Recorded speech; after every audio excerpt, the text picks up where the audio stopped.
E agora? Agora é o Evangelho. É o Evangelho de Jesus. É o Evangelho da consolação. É o Evangelho do ânimo. É o Evangelho que ensina a gente a andar mesmo no meio da tribulação. Eu tenho aqui para nós um tema e um salmo. O tema é oscilando entre a fé e a opressão. Você já se colocou nesse lugar onde a fé e a opressão caminham juntos, numa paralela, em que você busca manter a fé e não relativizá-la, e manter a confiança, e crer nos cuidados, nas promessas, nas proteções divinas, ao mesmo tempo em que você está no meio de uma opressão, gente hostil, situações adversas, inimigos, adversários, inimizades, ameaças, medos de ordens e de tipos variados, concorrendo, de modo que durante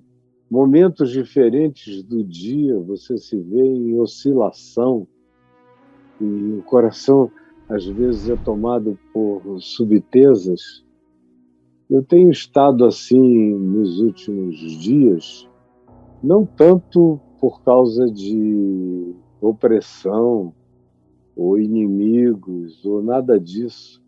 Parece que os inimigos, os adversários, os que trabalham contra a minha vida, ou não gostam de mim, ou me detratam, ou me infamam, ou tudo isso, perderam completamente o significado sobre mim. Minha pele ficou uma casca que, se o negócio tiver a ver com o inimigo, eu não estou sentindo nada. Nada. Eles ficam até com raiva. Parece até o que está acontecendo com a Rússia hoje. Porque o Putin está com uma raiva cada vez maior dos Estados Unidos, pasmem, uma raiva cada vez maior dos Estados Unidos, não é por nada não, é porque ele perdeu o primeiro lugar absoluto como segundo colocado nas inimizades contra os Estados Unidos, que passou a ser agora um lugar da China. A China é o primeiro adversário americano, é o primeiro competidor. A guerra agora, comercial, tecnológica, de todos os tipos, é contra a China, que tem um poder esmagadoramente maior do que o da Rússia, que só tem poder bélico para armas atômicas. Gasta mais de 20% do PIB na produção de armas como esse Satanás 2, que eles lançaram, o nome é esse, Satan 2, que lançaram nesse fim de semana, um intercontinental com capacidade de viajar 18 mil quilômetros e acertar qualquer lugar na Terra com um poder nuclear incomparável e devastador. É só esse o tipo de armamento que eles têm, armamento para o fim do mundo. Mas o aparato de guerra para uma confrontação na terra, no chão, você vê que eles estão perdendo para a OTAN. Para a OTAN não, para a Ucrânia, com armamentos que foram cedidos por países ligados à OTAN, que são equipamentos de terra muito mais bem equipados e modernos. Eles ainda têm aqueles equipamentos da antiga União Soviética. Mas em termos de arma nuclear, de míssil, de bombardeio aéreo, eles estão capacitadíssimos. Até mais do que a China, que está dando muito mais ênfase na guerra comercial, na produção tecnológica, digital. A China está afim de tornar-se a maior potência econômica da Terra, antes de tudo. Eles, como não vão conseguir, já sabem que não vão conseguir, escolheram serem a segunda maior potência nuclear, embora em termos de arma nuclear eles sejam a primeira, com maior poder de devastação, mas está ali, é uma devastação que tanto faz se acaba com 3 terras ou se acaba com 2,5, tanto faz. Agora a China engoliu a Rússia e o Putin ficou Putin da vida com essa história. Então, uma das razões, e os inteligentes e as inteligências e as espionagens e os especialistas estão anunciando, esse fim de semana, alguns dos principais artigos de jornais americanos deram essa notícia de que a grande raiva atual do Putin contra os Estados Unidos da América foi ter perdido o segundo lugar como inimigo absoluto, que passou a ser da China, que nem tem essa inimizade toda, mas tem essa concorrência infinitamente maior. Você vê como tem gente que briga até para ser o inimigo mais à altura do outro. Quando a inveja chega, tanto faz. Ela te inveja até no que diz respeito ao ranking da maldade. Isso acontece para todo lado e às vezes a gente está no meio disso. E aqui, especificamente nesse Salmo 31, que você já deve estar com ele aberto, localizado no seu celular, ou seja, o seu equipamento qual seja, o que a gente vê é isso, é esse sentimento de uma pessoa que vacila, que oscila entre a fé, de um lado, ele sabe que Deus é por ele, mas de um outro lado não dá para negar a quantidade de adversários, de inimigos. Eu só quero que você, enquanto eu leio, você preste atenção e veja o estado da sua alma. Como é que você está? Não precisa ser nada grotesco, como era aqui com Davi. Davi não teve inimigos mais ou menos, ele só teve inimigos de morte. Gente que queria matá-lo. Não era só falar mal dele. Falar mal, muita gente falava, mas matar, tinha uma quantidade enorme de pessoas que queriam eliminá-lo, extingui-lo da existência.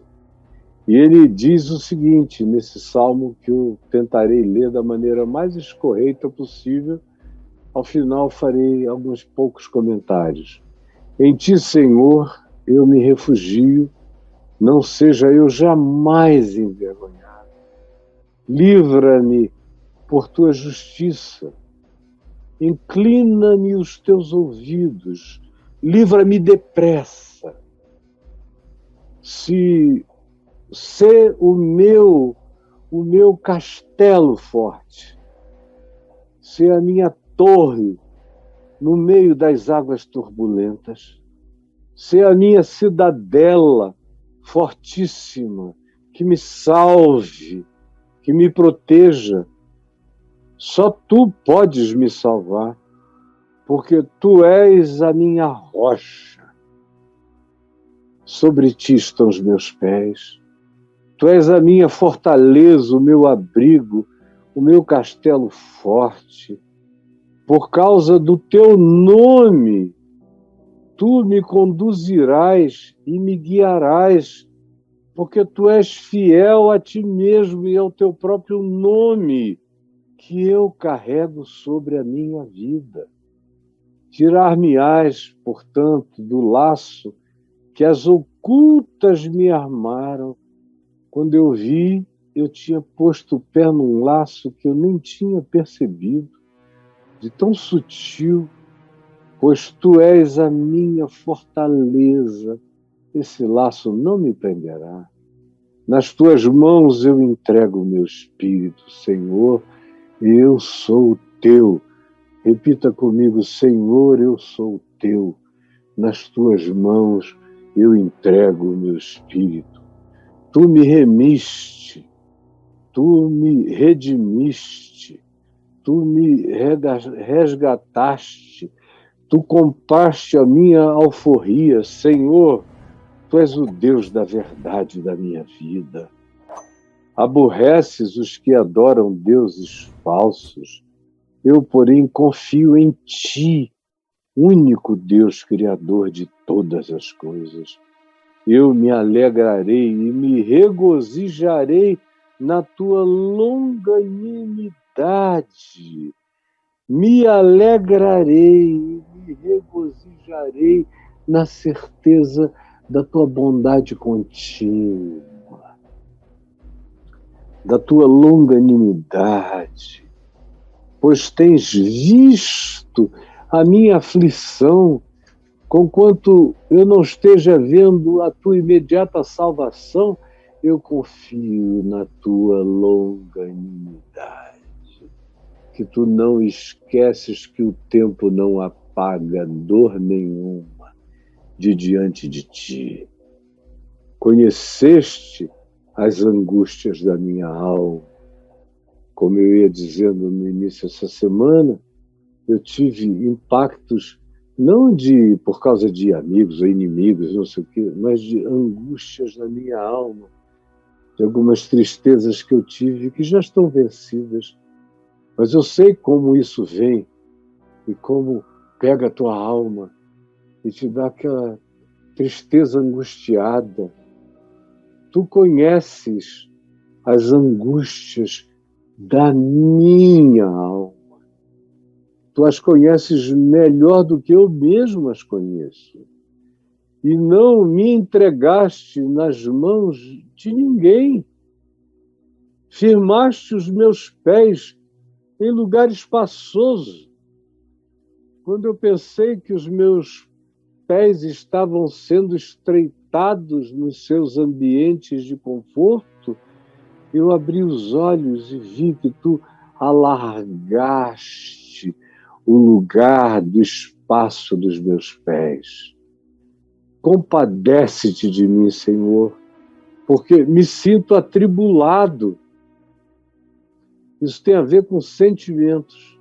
É aquela hora em que a fé dá lugar à emoção, ao sentimento, e a atribulação cresce no coração. Compadece-te de mim, Senhor, porque me sinto.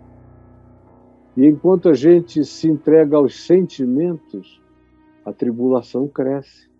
De tristeza, os meus olhos se consomem, e a minha alma e o meu corpo. Se você se entrega a esse estado, que em geral carrega uma pequena autopiedade, no mínimo, a gente vai sendo consumido de tristeza. Os olhos da gente vão secando, a alma e o corpo da gente se fragilizam. Como esses dias no Rio, um dos meus filhos me disse: pai, o que está vendo contigo? Porque eu sento na tua presença, a tua energia vaza, que parece até que bate na gente de tanto ânimo. E hoje eu estou vendo você quieto, sem extravasamento de energia. A minha alma e o meu corpo secaram pela angústia, pela tristeza do meu ser. E a gente perde o ânimo de trabalhar, de sair, de elaborar, de criar, de inventar, de resistir, de conquistar, de viver.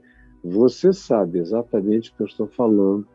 Você também, meu querido, minha querida, sabe perfeitamente o que eu estou falando. E ele prossegue e diz: a minha situação é essa, tornei-me como um opróbrio. Tem gente que olha e diz: lá vai o fracassado, lá vai isso, lá vai o perdido. Eu tornei-me opróbrio para todos os meus adversários. Todos eles inventam, criam, divulgam, fazem o que pode, porque eu me tornei um opróbrio ambulante, me tornei espanto para os meus vizinhos. Hoje eu já não vivo isso há muito tempo.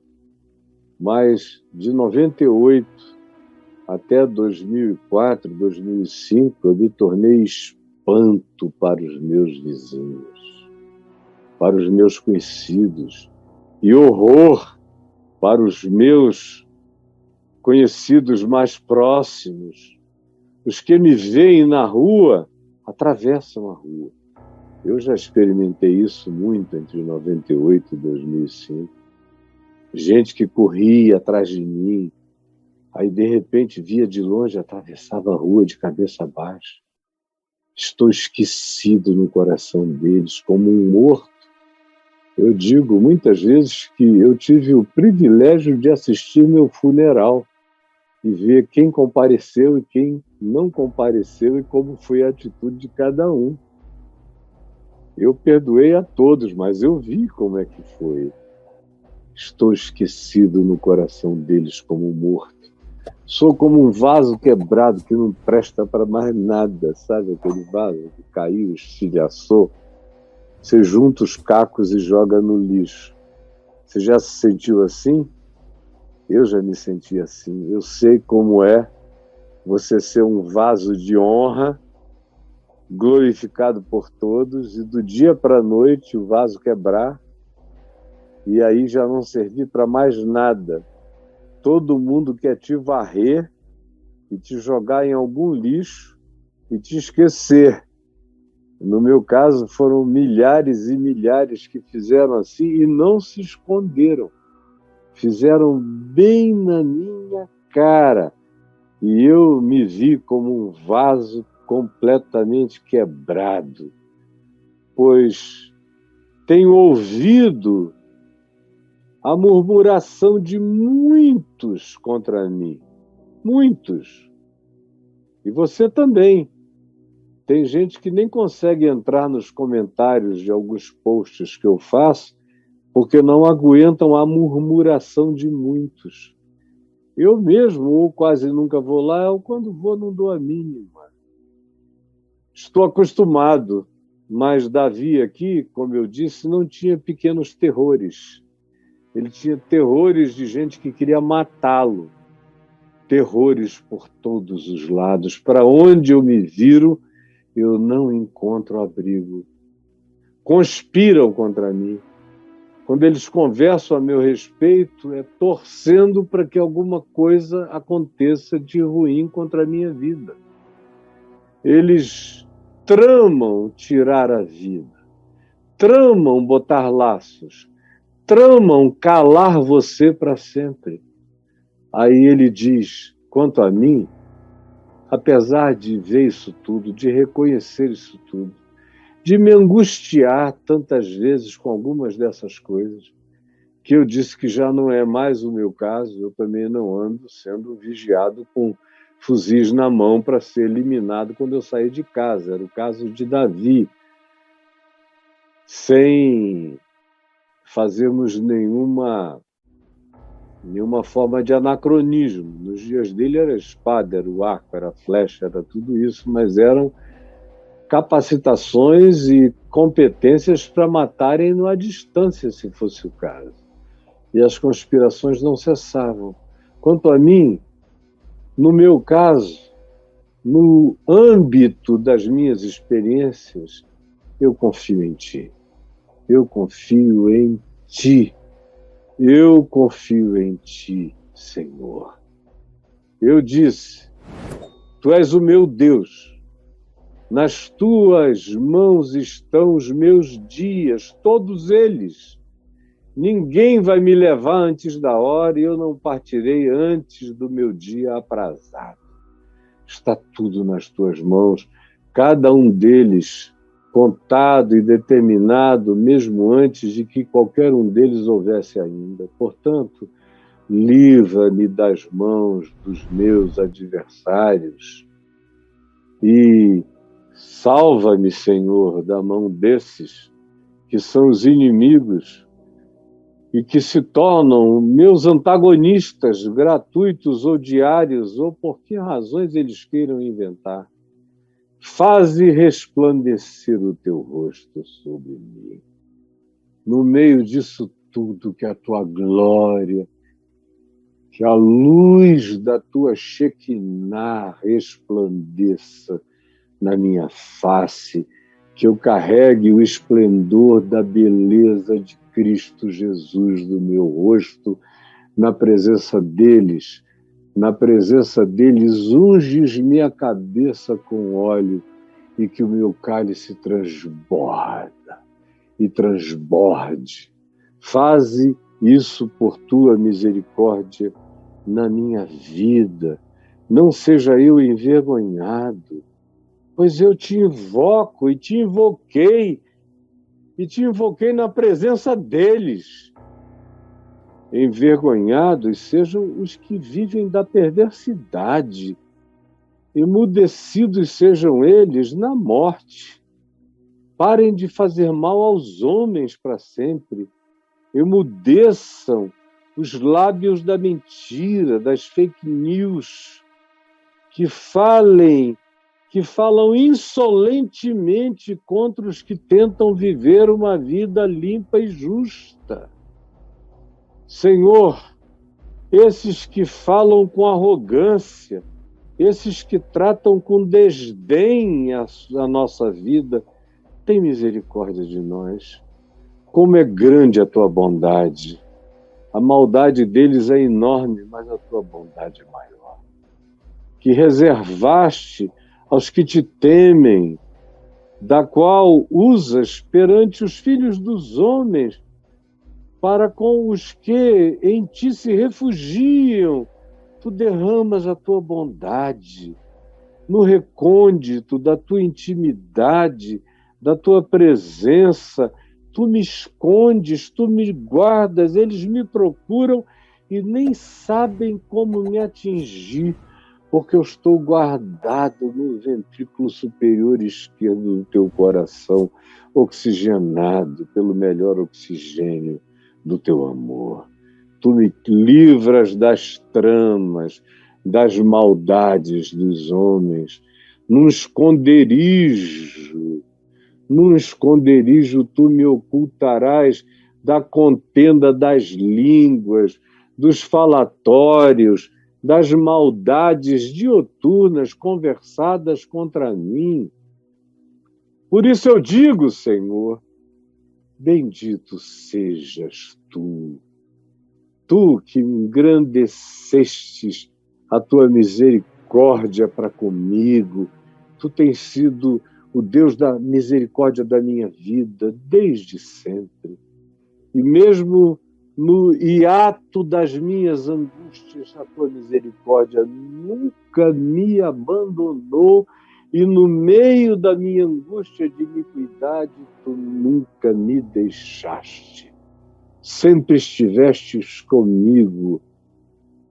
Mesmo quando eu estava numa cidade sitiada por todos, tu ali estavas. E tu ali me escondias no recôndito mais íntimo do teu cuidado, da tua graça e da tua proteção. Eu disse na minha pressa, na minha loucura, quando eu achei que tudo tinha acabado, que não tinha mais jeito, quando todo mundo dizia, você morreu, você já era, você nunca mais terá qualquer chance, tua vida acabou.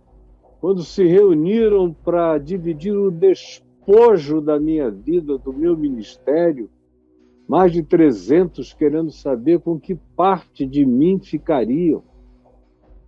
Quando eu, nesse tempo, nessa hora, nessa angústia, nessa pressa, falei besteira e disse, estou excluído da tua presença.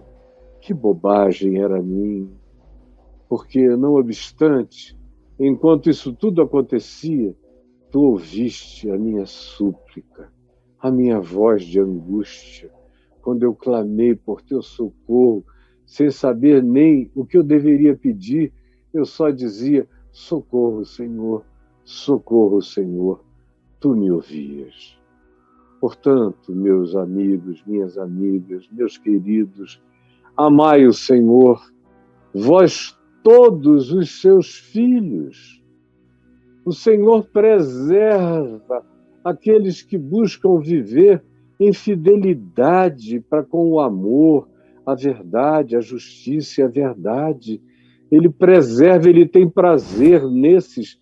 Desses ele diz: eis o meu filho, eis a minha filha, em quem eu tenho tanto prazer. Mas tu retribuis com largueza ao soberbo, ao arrogante, ao cheio de empáfia, ao mentiroso, que acha que não será atingido jamais. A esses tu alcançarás e tu retribuirás com largueza. Portanto, vocês que me ouvem, vocês que estão comigo aqui, vocês que estão comigo em qualquer outro lugar, ouçam como termina esse salmo maravilhoso. Ele diz: sede fortes e revigore-se o vosso coração, vós todos os que esperais no Senhor. Sede fortes. É uma decisão, é uma escolha que a gente faz. Ser forte. Ser forte. Ainda ontem eu saí daqui com duas angústias somadas e uma tristeza em comum. A angústia que eu trouxe do Rio e uma que me atingiu ontem aqui, que me deu uma tristeza também. E elas se somaram. Eu saí daqui, encontrei a minha mulherzinha ali, ela viu que eu estava muito triste, angustiado. Aí disse: vamos dar uma volta? E ela sabe que não são tribulações, tormentas, falta de recurso, ameaça de homens. Nada disso me perturba. Ela está mais do que acostumada com isso. Eu nem penso, eu nem sinto. Eu durmo em cima disso e ronco. Mas ela sabe como eu sou sensível para aquilo e para aqueles que estão mais próximos de mim, como isso mexe comigo. Mas eu tomei uma decisão ontem, quando a gente saiu, e eu disse: o meu salmo é esse, ser forte. E revigore-se o meu coração. Vós todos os que esperais no Senhor, sede fortes. Revigore-se o vosso coração. É nesse espírito que eu já voltei da rua, com o coração todo alegre, todo animado, todo fortalecido no Senhor, imediatamente. Agora, a gente não deve esquecer que, por mais que nós sejamos pessoas de fé, e eu sei que eu sou um homem de fé, e sei que para as grandes guerras, se disserem ali, ó, tem gente querendo te matar, a minha mulher sabe que eu já sofri ameaças desse tipo nos últimos 40 anos, sofri antes mesmo de eu me converter. Já vieram com arma, puseram na minha cara: só não te mato aqui porque tem muita gente. E, sinceramente, o meu coração nem tremeu. E eu nem tinha fé ainda. Não tremeu. Eu fiquei pensando quanto tempo levaria para virar a arma dele para ele e tá nele. Naquele tempo, eu não tinha medo de nada, por total insolência. Depois eu aprendi a não ter mais medo por total confiança. Mas isso não me deixou isento de tristezas em relação a quem está perto de ti, bem perto. Foi como com Jesus. Os que estavam longe querendo matá-lo, ele ia para lá, ia para cá, não é chegada a hora. Quando chegou a hora, ele mesmo foi. Agora, ele chorou e sentiu tristeza por quem estava junto. Isso é que machuca muito. E provavelmente seja a sua situação. É claro que a maioria das pessoas tem medo de tudo. De tudo, de tudo. Até um atraso no salário faz o cara pensar que a vida vai acabar. Não é esse o caso. Eu sei que a maioria não está nesse nível. E eu entendo por quê. Porque enquanto a fé não se desenvolve, a confiança não cresce, tudo na existência é ameaça.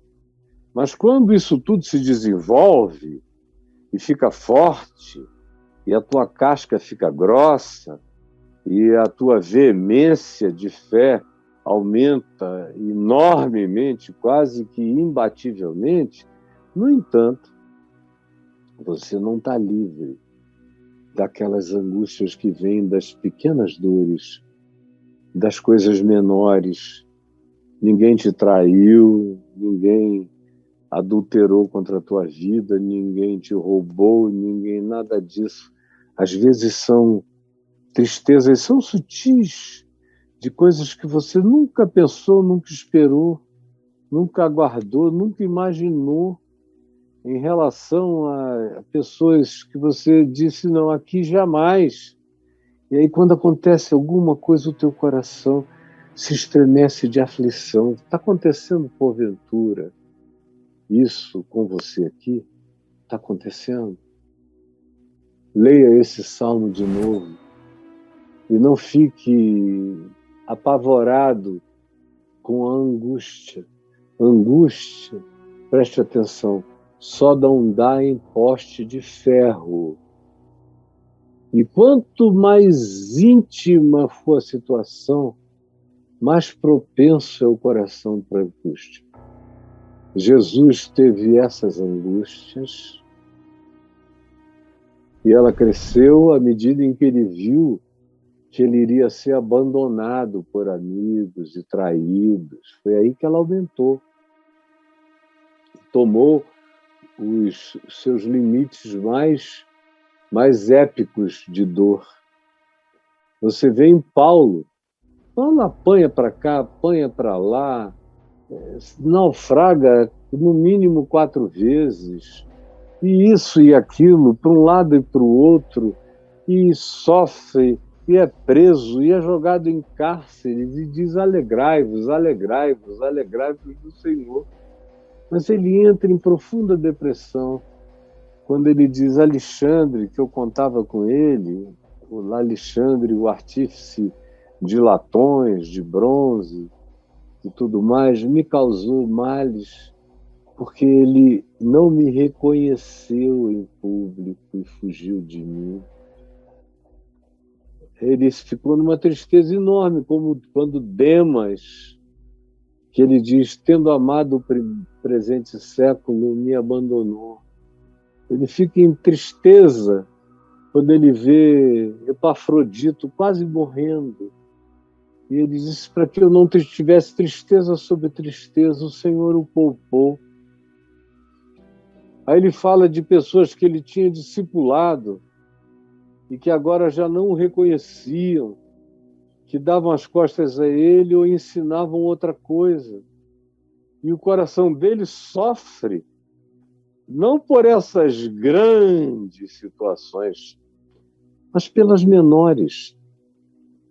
Como você pode estar sofrendo pelo que você ouviu de um filho, uma ingratidão de uma filha, a falta de reconhecimento do marido, ou a falta de solidariedade do pai, da mãe, dos seus irmãos, que dizem, eu sinto muito, mas você vai ter que encarar essa sozinho, sem nenhuma ajuda.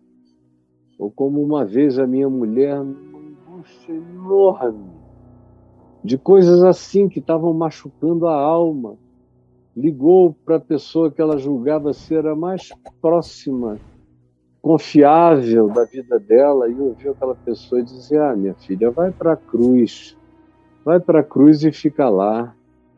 Pior do que a dor que ela estava experimentando de angústia foi essa palavra que a deprimiu profundamente por ter vindo daquela pessoa.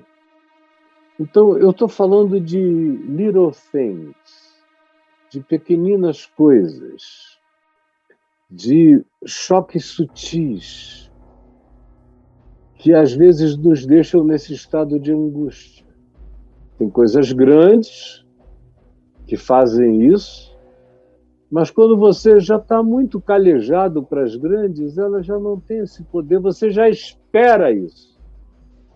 Eu, por exemplo, não espero bons tratos do mundo para comigo. Eu sei que tem um monte de gente que sempre vai me olhar com inveja, outros com uma certa raiva, outros sem entender por que eu sou amado por todos, ao invés de ser odiado por todos, ou por que eu sou amado por muitos, ao invés de ser odiado por todos, por que ainda tem gente que se importa comigo, eles ficam com raiva. Enfim, eu provo e sinto, e leio, e escaneio sentimentos diferentes, mas os mais doídos são esses que estão mais próximos, que machucam, que angustiam, que dão aquele desânimo, que não é o até tu, Brutus, de César, que aprontou pra caramba, embora ele tivesse cuidado muito bem de Brutus e da família de Brutus, não merecia que Brutus fizesse aquilo, mas Brutus se rendeu às promessas políticas do Senado. Não estou falando disso, dessa tosqueza, não. Eu estou falando de coisas mais íntimas, mais próximas. É como um grande amigo de Davi, um general que ele confiava, ou um conselheiro que ele achava isso, aquilo. São essas as coisas que magoam, que machucam, e que a gente tem que ter a maior sensatez e sabedoria para não deixar que elas cresçam na gente nunca. Não permitir que elas cresçam na gente jamais. E é isso que de todo o coração eu desejo compartilhar com você. O segredo, Davi vai dizendo, é colocar em Deus, nas tuas mãos eu entrego o meu espírito, tu não me deixas, eu estou me sentindo assim, mas isso não é o teu sentimento para comigo. Essa é só a minha pressa angustiada, que é capaz de se precipitar, de falar tolice, mas tu estás calmo a meu respeito, tu cuidas de mim, tu me escondes no teu recôndito, quem procura não me acha, porque eu estou guardado no teu amor. Essa é a confiança que eu quero ter, embora de vez em quando eu leve um susto, mas vai passar logo, logo, a minha alma vai se habituar e eu vou processar isso tudo. E eu tomei uma decisão. A decisão é que eu vou ser forte, como eu sempre fui, ser de fortes, inabaláveis. Não se deixem levar, nem tomar, nem possuir por nenhuma dessas coisas. É uma escolha. Viver na força de Deus. E deixa eu te dizer uma coisa paradoxal. No meio disso tudo, busque alegria. Busque alegria. Por exemplo, ontem eu com a minha mulher saímos, estávamos ali nós dois conversando, e de repente uma das nossas filhas chegou no lugar onde estávamos, sentou-se com a gente, bateu um papo, e a presença dela tão meiga, tão filial, tão carinhosa, tão cheia de amor, pegou a minha mãozinha, beijou. Que coisa boa, como Deus só traz livramento para você, mesmo como quando dói, são livramentos. E veja tudo isso como um grande livramento. Eu estou tão feliz, porque isso vai te fazer mais leve ainda, mais tranquilo ainda. E eu fui ouvindo tudo o que, de certa forma, eu sempre soube, mas que eu precisava ouvir de um outro que me amasse, como eventualmente o que eu esteja dizendo aqui você sempre tenha sabido. Mas eu espero que você ouça isso hoje de mim, como quem ouve algo de uma pessoa que te quer bem, que se interessa pela tua vida, que deseja o melhor para você. Ser forte. Você está abrigado no recôndito do amor de Deus. Enxugue essas lágrimas que estão escorrendo aí. Enxugue, não tenha autopiedade, nem se auto-vitime. Um pouquinho de auto-vitimização já destrói e aumenta a angústia imensamente. Não se entregue. Levante-se, forte, parta adiante, Olhe para trás e veja de quantas milhares e milhares, muito piores, infinitamente mais graves, você já saiu e que o Senhor te trouxe até aqui seguro. Essa é só uma subjetividade a ser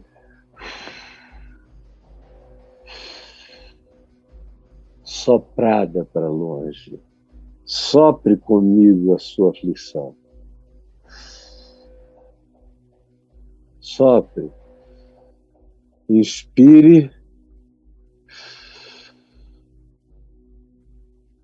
Eu estou falando sério.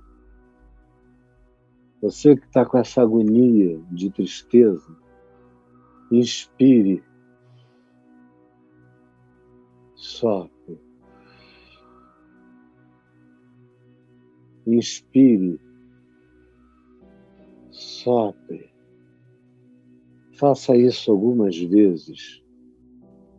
E, Senhor, enquanto o oxigênio novo entra e o ar viciado é soprado, renova o nosso peito, o nosso coração, o nosso cérebro, a nossa alma, a nossa mente, a nossa atitude, a nossa disposição, porque a tua alegria é a nossa força. Ajuda-nos a restaurarmos a alegria, a dizermos de novo, de novo e de novo: tudo posso naquele que me fortalece. Sei ser honrado, sei ser humilhado, sei ter em abundância, sei não ter e ter em escassez. De tudo e de todas as coisas, Deus tem me dado experiência.